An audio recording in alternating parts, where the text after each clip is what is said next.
Let's go, Rider Nation. I'm ready. I'm ready. Yeah, here we go. Here we go. It's a feeling now. Get 'em high, get 'em low, 'cause we're dealing now. Everybody's giving it all they got, 'cause we're ready. Well, that sucked. That was the suckiest bunch of sucks that ever sucked. Well, I don't know if I'd go that far. Did you see BC's defense today? They were pretty awful. Thanks to the BC Lions Den for making us feel better about our 8-2 football team. Yeah, all of a sudden 8-2 doesn't seem so bad anymore. Riders get their asses kicked in Calgary, except for the second quarter. I mean, the second quarter was fine.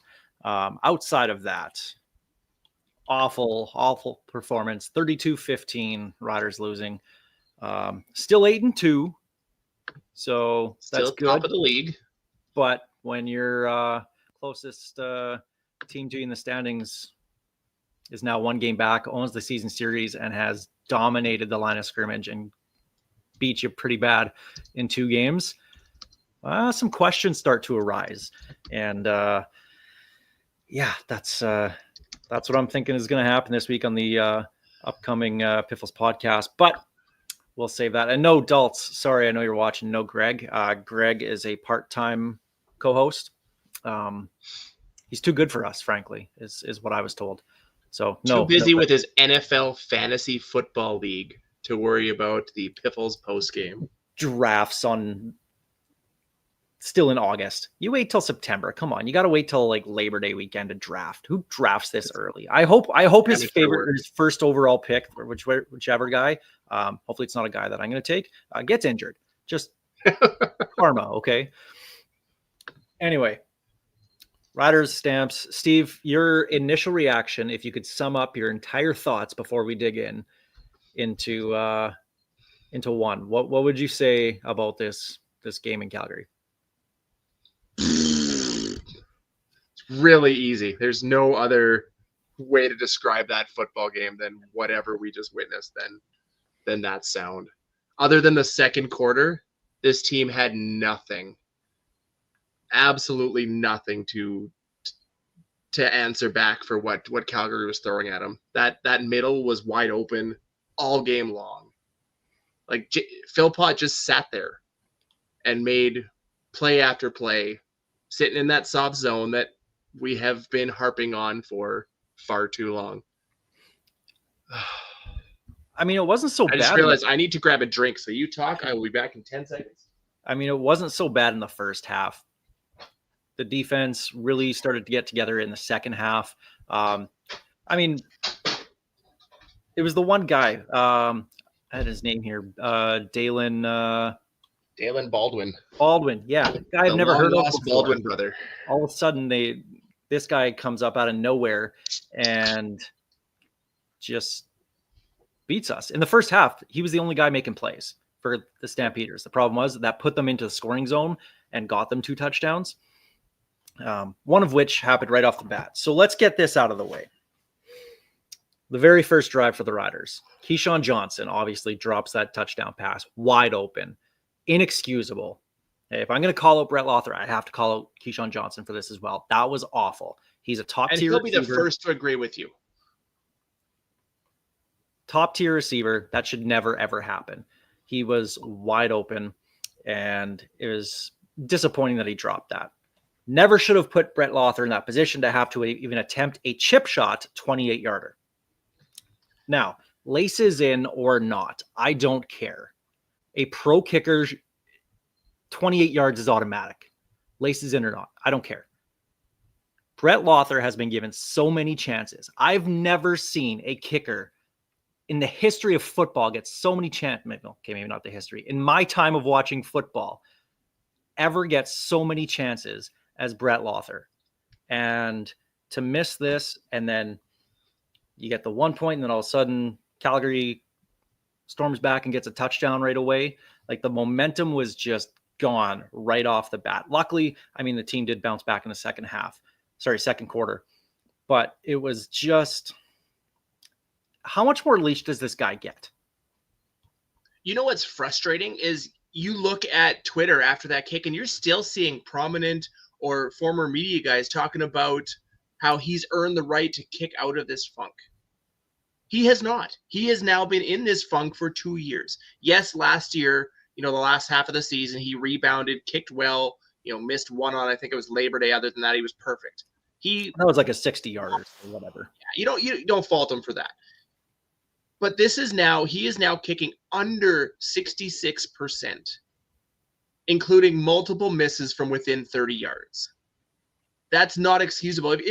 If you're missing 50-yarders, 55-yarders, okay, I can kind of look the other way. But when you're missing under 30, there's no confidence in him. And you can see it when he walks out there. He doesn't think he's going to make it. 7 games this year, he's missed a kick. 7 out of 10 games, he's missing kicks. That's, I'm over it. I said it last week on the show, but I am over it. Now that they actually brought in a kicker with Campbell Fair, I think Campbell Fair gets Labor Day. But the thing is, let's say that does happen. Let's say Corey Mace makes the change, goes to Campbell Fair for Labor Day game. How much leash does he get? If he misses a kick, do they go back to Lothar? What do you do then? I think once you walk away from Lothar, you walk away from him. I don't think you bounce back to him. I think I don't know if you outright release the guy. No, you keep him on the PR. But who's going to take him? I don't see anybody lining up to take him off our practice roster. And frankly, I'd give Campbell Fair, even if he misses a couple, unless he misses like the dude in preseason where it just rolled along the ground. Then, maybe you bounce back to Lothar because suddenly his kicks aren't so bad. At least we get single points out of him. But something's got to give. And I'm with you. You brought in somebody. He looked like he was doing pretty well in practice. Give him a game. Because we've talked about it. Yes, Lothar up to this point has not cost us a game. But that single miss in the first quarter changed the tone of this football game. Mm-hmm. And even late into the third quarter, the score, had he made that field goal, was a 1-score game.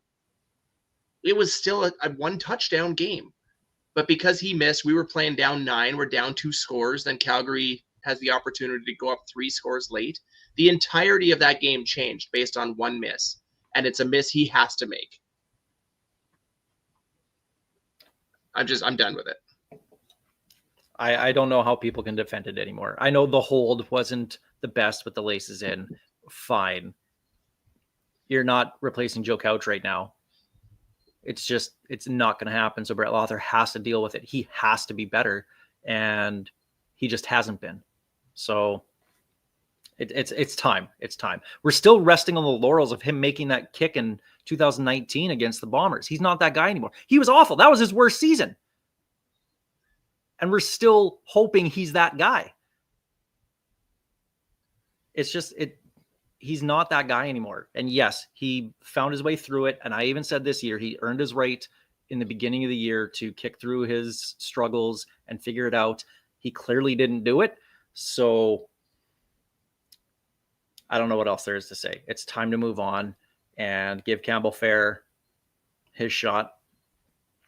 Barring that, if Campbell Fair sucks, I don't know. Maybe you find an American and flip the ratio somehow.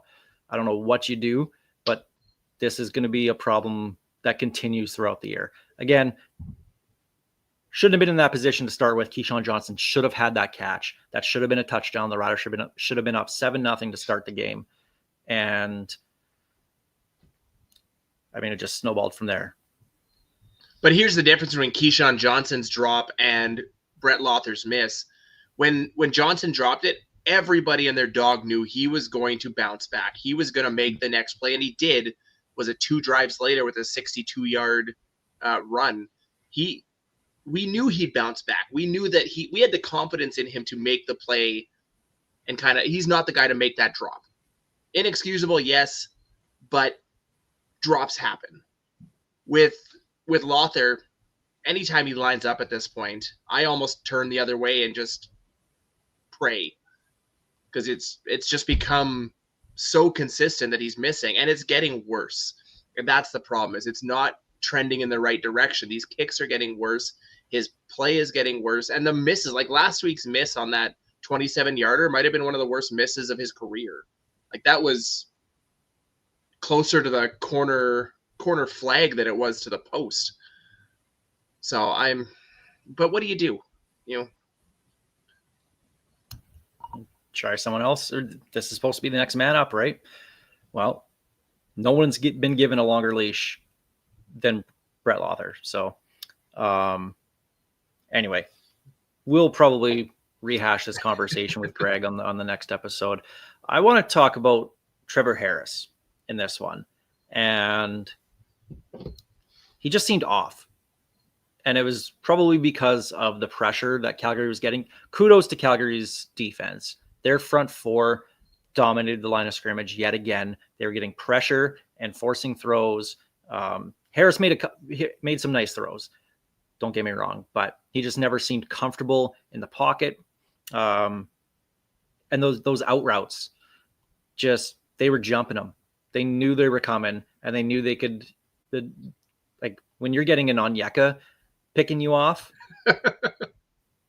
that's cause for concern right there. These guys don't get interceptions; they're special teams guys. Made a good play, obviously, with the interception, but throws that Harris should be making or be not making, and throwing, go back to the slants, go back to Keyshawn and Dante Myers in the middle, because that's the bread and butter. And then when they went to the outside, it just wasn't there. Part of me wonders if those out throws were Harris expecting to be hit, because I think this is the first time he's really had a messy backfield all season. We've talked about it. The Riders' O-line has been on the honor roll, was it 5 or 6 times through the first 9 games.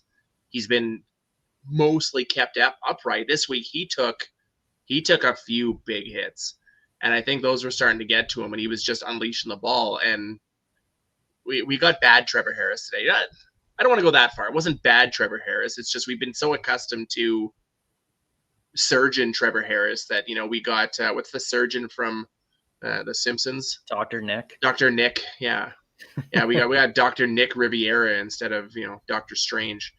It was a little awkward, but I think a lot of it came down to that pressure. Calgary's front four was what we expected the Riders' front four to be today, and they got nothing on Vernon Adams, and that was a big concern. You give him time back there, he's going to pick you apart, especially with that zone defense that we've harped on time and time again.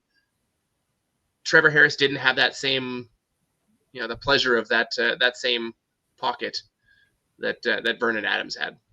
Yeah, and quite possibly the worst game that the Riders' offensive line has played all season long. And that includes that first game against the Calgary Stampeders where they were awful. Yoshi was bad. Peyton Collins got bullied a bunch of times. Zach Fry missing blocks, just getting abused. Like, they were just not good at all. Hopefully that's one of those I don't want to say you burn the tape and just like move on, because I know when you get your ass kicked, that's usually what you do in the pros. You're just like, you know what, everything was bad. We know what we can be better. So you just move on. So I don't think it's to the point where you just do that, but now that's cause for concern. That's twice against these guys that you have absolutely got dominated on both sides of the trenches. So were they overachieving? It kind of makes you question things. Were they overachieving? Is this who they really are? Like, what is the state of the O-line? So I think they were just up against, quite frankly, probably the best front four. I'll put our front four up against Calgary's any day. But Calgary gets more pressure consistently, and that showed today. And on the defensive side of things, it was, that soft zone. If you're, we've talked about it. If the D line isn't getting any kind of pressure at all, then that's what we see. We're going to see all these wide open receivers. We're going to see, Philpott with 3 or 4 straight plays way, over the middle. And then they just refuse to cover guys past 10 yards. Like, it was just an overall bad output. we've talked about it again, time and time again. The number of times we see guys wide open, 10 yards down the field, along the sidelines, or directly over the middle, it's getting old. And that when you get a team like Calgary who can actually protect the quarterback and give guys time to get open, that was a very young receiving core in Calgary. That's the kind of receiving core you hope to go against, and they ate us alive. Imagine what a veteran receiving core could do against, a team with that little pressure. I don't know what it was, whether it was the Stamps O line or it was just our defense or our front four had an off game, but there was something not working, and it killed them. They were that outside of that second quarter where they did start to kind of get into Vernon Adams' face, and you saw off throws, dropped balls, and good defense. There was nothing from that defensive backfield. And yes, they were playing Sons and All-Star in Marcus Sales. Lacombo got hurt, and Jackson Ford was in his first start. And I want to give him some props. It was really nice to see a safety back there who was getting in there and getting in those dirty spots for hits. He was around the ball a lot more than I think we've come to expect from Nelson Lacombo. Room for improvement, absolutely, but at least it gave guys coming over the middle something to think about after that first or second hit. And so obviously Marcus Sales was downgraded to a game time decision, didn't play with the team, forced Nelson Lacombo out to corner. He got hurt, was on crutches during the game, so that's something to be paying attention to, how long he might be out. Kerfala Exume was the one in at corner, and he had that nice breakup pass, but they tested him. Their touchdown pass was against him, and they just kept testing him. And I would do the same thing too. But that's a guy who I talked about, the Onyekas. That's a guy who I hope stays at special teams and stays there. Now, obviously, that's with Sales out too. Sales back in, that's not a problem. Curious why it wasn't Antoine Brooks Jr. that they decided to put in, but they had enough Canadians to make it work. But c'est la vie, I guess. I wonder if part of that with the change to Lacombo out to corner was to get Jackson Ford his shot at safety. I wonder if they thought maybe he was a better option back there, and this allowed Lacombo to get out to corner. Obviously, when he got hurt, Exume was the obvious next man up, but it wasn't working. He made a couple of nice plays, but for the most part, he was out of his element and got eaten alive by Philpott and Baldwin on multiple plays. How about Dre McCray? Bye. Benched, possibly held out due to concussion protocol, but very clearly, another fumble. This is 3 straight games where he's fumbled the ball. Got to get Mario Alford back. He cannot come back soon enough. At least he was practicing this week, and of course he started practicing after we recorded, I think, last week. Or did we get a talk on him this week? But either way, we can't understate the value, or overstate, sorry, the value that Mario Alford provides back there, which is funny because we were all on board the Dre McCray train in preseason because he did look good. And I remember somebody saying that he had the same drops in preseason, but I don't remember that at all. But it's been since game 1 that he's been in action that it's been if or when, not if, that he drops the ball. And we've, again, just like Lothar, this has been a week after week discussion. And at what point do you move on? It's become an issue. Now, on this particular one, he did take a pretty hard hit to the head.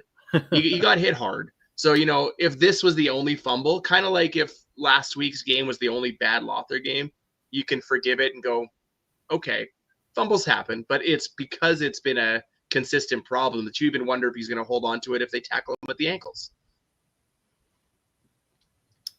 Keyshawn Johnson was even returning kicks. Dante Myers returning kicks. He broke one out to midfield, he's close.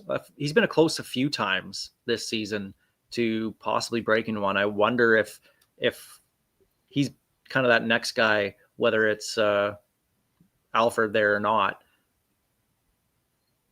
I Once you get hate him in using a space. starting receiver back there so much. We did it with Weston Dressler for how many years? I know, and I hated it back then too. I think Dante Myers is far too valuable on this offense to ever put him back there. The one name that I've seen come up a few times as a guy to maybe look at throwing him back there and getting him back on the roster would be a Sean Payne Jr. Having him as your next American receiver if somebody goes down in game would be a huge help. He's good with the ball in his hands. He's fast. Why not? Plus, it's like you said, it's a way to get him back on the roster and get him, get him in the game. Because he's not making this team as long as everybody stays healthy. So whatever the option is, it cannot be Dre McCray. My heart can't take it anymore. It's game after game, and it's sometimes multiple times a game. It's too much. One thing I did like about this game was how AJ Ouellette was running. Didn't have the greatest average, 15 carries, 65 yards, but he was running angry. And that, again, that's a tough D-line to run on. So, I mean, the first game he had 6 carries for 9 yards. So obviously much improved from that one. But that might be something they want to look at doing a little bit more is getting AJ the ball a little bit more. They've kind of slipped away from that run game over the last few games. And that's even with, pretty healthy leads. So I'd like to see more out of the run game here and keeping that time of possession that the team usually dominates in, especially when you're coming up against Winnipeg, who finally figured out that they can use Brady Oliveira for all 4 quarters. And look what they did. I know it was against a Montreal team who's the worst team in the league right now, but it was nice to see Ouellette get going again, against a tough defense. So hopefully that's something that continues on into Labor Day. I said it in our DMs during the game, right off the bat from play one. It looked like he was running angry again. And that's the kind of guy you want with AJ Ouellette. He's been a little bit more, what's a good word for it? Well, dancing in the backfield a little more, waiting and running. This game, it looked like he was back to the guy who looks for hits. And that was when he was at his best in Toronto, when he was running guys over, and he ran over, was his name, Jaden Grant in a couple of plays on one drive. And that's what you want to see out of him. He's the kind of guy that you want to wear a defense out. The problem was it became too predictable. Almost every drive started off with a run up the middle, 2nd and 9. And we're not a team that wants to get into those 2nd and 9, 2nd and 8, 2nd and 10 type situations. You want that 5-6 yards. The ability to move the ball the way that we script this offense improves dramatically in 2nd and 5 or less. I mean, you can say that about pretty much any offense, but that is how Mark Mueller has designed this offense. And it wasn't necessarily working the way they were doing it. It was more the predictable or the unpredictable runs, like the 2nd and 11 drop play, which I loved. That was great. I'm usually pretty good at figuring out when they're going to run the ball. You could have told me, or given me 10 times to call that one. I'd never call that a run. Just not the spot, especially with the way Lothar's kicking. It feels like you're setting up for a shorter field goal and you bust off an 11-yard run instead. So I love that play call, and I like the style that we got from AJ Ouellette. It's just that hard-hitting guy that we want to see. And then you got Mario Anderson behind him, who is more of that lightning to his thunder. So it's they're a good pairing. I'd like to see a little bit more out of Mario Anderson. Only had the 2 carries towards the end of the game in this one, but I mean, obviously game flow is going to kind of dictate that. But I'd like to see a little bit more out of him. I think if they can use them closer to a 2-headed monster, that'd be great. I can't imagine Anderson's going to get 10 carries a game, but if they can get him 5-6 carries a game, I think that's where they can have some more success with the running game. Stretch it out a little bit with him if you can to the outside zones. Hopefully that opens things up in the middle for AJ, where he's most successful at. I'd love to see a couple of like 2 running back sets where you get them both on the field and make guys pick. That could be real interesting. You don't see a lot of that in this league, but it'd be fun to watch those two and their very differing styles. And how do you defend it? You know what I'd like to see is refs explain what misconduct penalties are. I want to know what they're doing. Yeah, whether it's Business. a slap to the face, whether it's something that they're saying. I think we should know what it is, because out of nowhere, it's just all of a sudden there's a 15-yard penalty. And what's the difference between a 10 and a 15? We're not seeing this. So they had the Stamps had one. It was a 10-yard penalty, and then to start the third quarter, Shane Ray got that 15-yarder. So I'd like to hear an explanation of why that's a 15-yard penalty. What did he do? That's what I'd like to see. I think the CFL as a whole can be a lot more transparent with their penalty calls. The obvious ones, holding, PI, we don't need to know offsides, whatever. But any of those misconduct, roughing plays, tell us exactly what they did. Because I said it, but the ref call in the 15-yard penalty was giving them the business. That kind of stuff's fun. I can picture Ben Major going into like absolute detail on he told me to F off after a hold was missed. Yeah. 15-yard penalty. Great. Or just mouthing off at the ref, whatever it is. Mm-hmm. Give me something. I would love to be able to hear the actual reason. So just to circle back, we're going to talk more about this on Tuesday night when we do the next episode of the show. But do you make a lot of this game? Is this something that you just kind of move on from, or is this going to kind of dwell on you a little bit as we hit, when the real season starts at Labor Day? The real concern here is this is a team that you're likely going to meet in the playoffs, whether it's in Regina in the West Final or in Calgary in the West Final. Not to put us both in there already. There's obviously Calgary and BC and Edmonton now, creeping up and making some noise. But if you want to make it to Winnipeg in mid-November, you're going through Calgary. And now we have shown in back-to-back games that we cannot hang with them right now. And to me, it all comes down to that front four. And our offensive line is great against every team not named the Calgary Stampeders. But when it's twice, it's a concern. And they're going to come into any playoff game against us full of confidence, and we should have none. We've lost by a combined, 31 points in 2 games? Yeah. After last week, there was no question who the best team in the league was. After that Hamilton-Saskatchewan game. You go after this week, and again, there is no question who the best team in the league is right now. It's Calgary, as long as they're not playing Ottawa. And when you look at who the top teams in the league are, you look at the Riders. You still have to look at the Bombers in that sense, because they're defending 3-time Grey Cup runner-ups, but they've been to the Grey Cup 5 straight times. No one in the West can seem to figure them out in the playoffs. So they're still, you're going to have to worry about them, right? And outside of playing Calgary, they're 5-1 against everybody else this year. They're just 0-3 against Calgary. Calgary's elevating themselves against these top tier teams, where the Riders, we don't know against Winnipeg yet. We'll find out next week. Obviously against Hamilton, they played one of their better games, but they just can't seem to get up for the Stampeders. So there's just that little bit of doubt that starts to creep in that, can we hang with them? And right now, no, they can't. And you're not going to see them again for a few months if you do see them in the playoffs, right? So it just goes to show me that, okay, you can get up for an East game at home, but when you're going on the road, and kudos to the crowd there, 28,000, that was the best crowd in Calgary that wasn't a Labor Day game in how many years?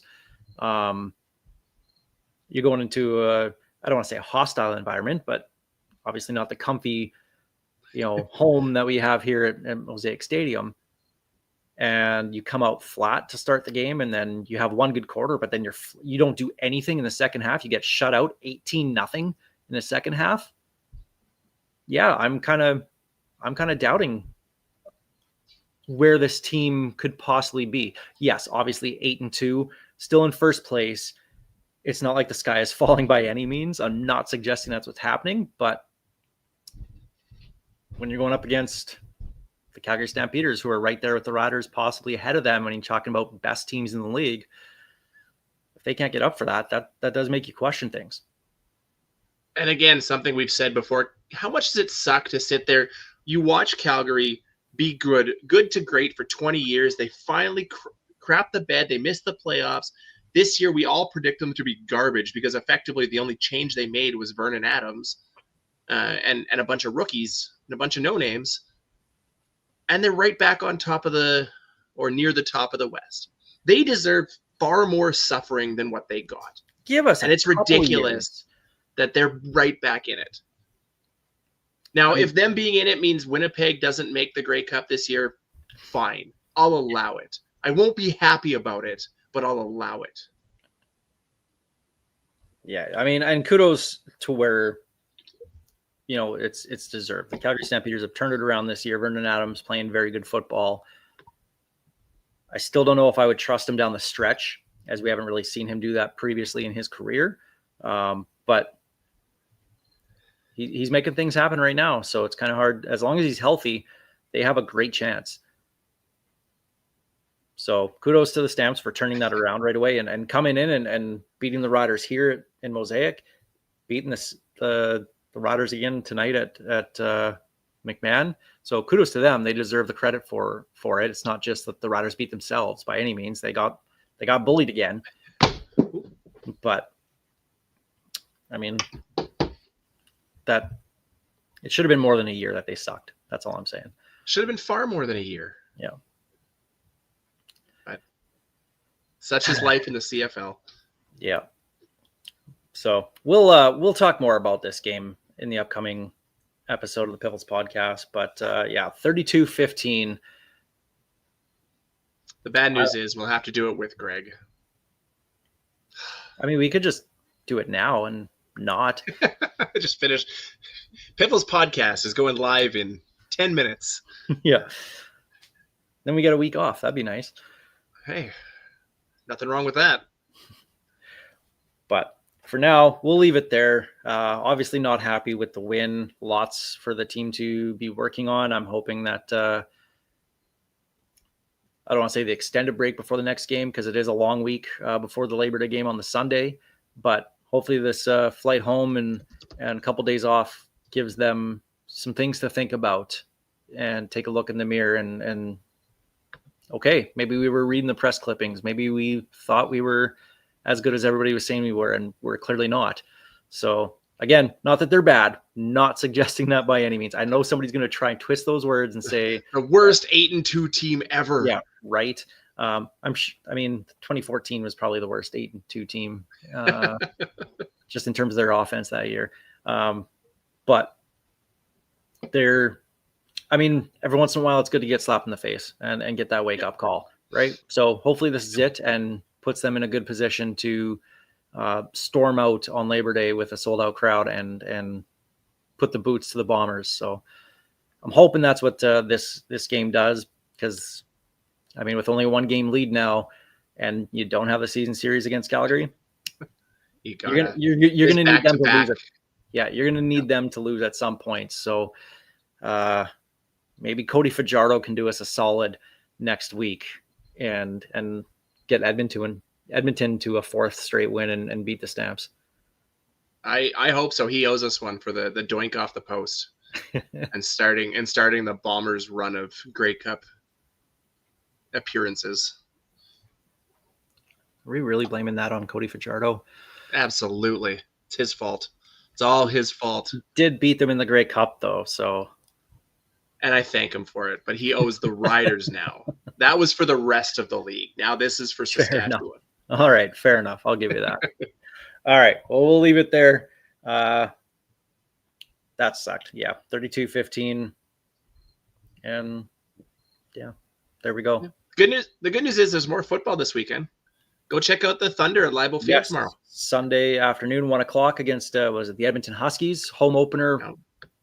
Thunder 2-0, and then I think it's a bye week after that, where everyone in the PFC is on a bye week. So get them to 3-0 and get a nice, well-deserved week off. Should be a good one too. So if you can, go check out Regina Thunder game, Leibel Field, 1 p.m. on Sunday, and we'll leave it there. Until then, sayonara. The ghosts behind your mind are waiting for you.